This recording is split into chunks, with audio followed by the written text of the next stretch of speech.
Hello friends, welcome back to my channel.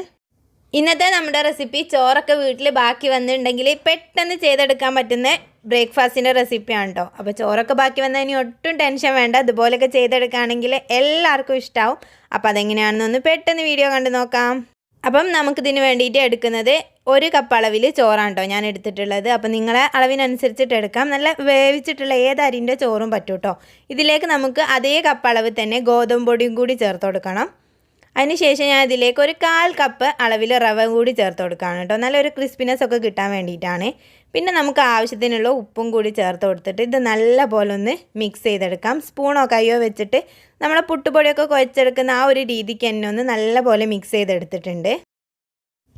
ഇത് നമുക്കൊരു മിക്സിയുടെ ജാറിലേക്ക് മാറ്റി കൊടുക്കാം കേട്ടോ. നമ്മൾ എല്ലാം ചതച്ചെടുക്കുന്ന ആ ഒരു ചെറിയ മിക്സി ഉണ്ടല്ലോ അതിലേക്ക് മാറ്റി കൊടുക്കാം. അതിനുശേഷം ഇതുപോലെ ഒന്ന് അടിച്ചെടുത്തിട്ടുണ്ട് കേട്ടോ. ഏകദേശം മാവൊക്കെ കുഴഞ്ഞ രൂപത്തിൽ ഒരു തുള്ളി പോലും വെള്ളം ചേർക്കാതെയാണ് കേട്ടോ നമ്മളിതുപോലെ അടിച്ചെടുത്തിട്ടുള്ളത്. അപ്പോൾ ഒരു 2-3 ബാച്ചാക്കിയിട്ട് ഞാൻ മൊത്തം മാവ് ഇതുപോലെ ചെയ്തിട്ടുണ്ട്. ഇനി ഓവർ കുഴക്കേണ്ട ആവശ്യമൊന്നുമില്ല. നമ്മളിതുപോലെ കുറച്ച് എണ്ണ തടവിയിട്ട് ഒന്ന് ബോൾസാക്കി മാറ്റിയാൽ മതി കേട്ടോ. അപ്പം നമുക്കിതുപോലെ ചെറിയ ചെറിയ ബോൾസ് ആക്കിയിട്ട് എനിക്ക് ഏകദേശം ഒരു 14 എണ്ണമൊക്കെ കേട്ടോ കിട്ടിയിട്ടുള്ളത്. ഇനി നമ്മളിതുപോലെ ഒരു പ്രസ്സിൽ വെച്ചിട്ട് ഒന്ന് പരത്തിയെടുക്കുന്നുണ്ട്. ഇനി കോയിൽ വെച്ചിട്ടാണെങ്കിലും പ്രശ്നമില്ല, അതേ രീതിക്കൊന്ന് പരത്തിയെടുത്താൽ മതി. എന്നിട്ട് നമുക്ക് നല്ലപോലെ ഒന്ന് ഫ്രൈ ചെയ്തെടുത്താൽ മതി കേട്ടോ. അത് നല്ല പെർഫെക്റ്റ് ആയിട്ടുള്ള പൂരിൻ്റെ രൂപത്തിൽ തന്നെ നമുക്ക് കിട്ടിയിട്ടുണ്ട് കേട്ടോ. അപ്പോൾ തിളച്ച എണ്ണയിലേക്ക് ഇട്ടിട്ട് നമുക്ക് നല്ലപോലെ ഒന്ന് ഫ്രൈ ചെയ്തെടുക്കാം കേട്ടോ. ഏകദേശം ഒരു ഗോൾഡൻ കളർ ആവുന്ന രീതിയിലൊന്ന് ഫ്രൈ ചെയ്തെടുത്താൽ മതി.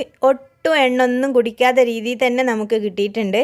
അപ്പം മൈദ വെച്ച് ചെയ്യുന്നേക്കാളും നല്ല പെർഫെക്റ്റ് പൂരി തന്നെ ആയിട്ട് നമുക്ക് ലഭിച്ചിട്ടുണ്ട് കേട്ടോ. അപ്പം ഒരിക്കലും പറയില്ല അത് ചോറ് വെച്ചിട്ട് ചെയ്തതാണെന്ന്. എണ്ണൊന്നും കുടിക്കാത്തത് കൊണ്ട് തന്നെ നമുക്ക് ഏത് സമയം ഉണ്ടാക്കിയെടുക്കാൻ പറ്റുന്നതേ ഉള്ളൂ.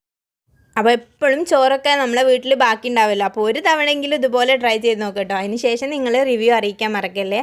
അപ്പം വീഡിയോ ഇഷ്ടമായിട്ടുണ്ടെങ്കിൽ ലൈക്ക് ചെയ്യാനും നിങ്ങളുടെ അഭിപ്രായങ്ങൾ കമൻ്റായിട്ട് അറിയിക്കുക. ഇതുപോലത്തെ ഈസി ആൻഡ് സിമ്പിൾ റെസിപ്പികൾക്കായിട്ട് നമ്മുടെ ചാനൽ സബ്സ്ക്രൈബ് ചെയ്യാത്തവരാണെങ്കിൽ പ്ലീസ് ഒന്ന് സബ്സ്ക്രൈബ് ചെയ്തും കൂടി സപ്പോർട്ട് ചെയ്യണേ. അപ്പോൾ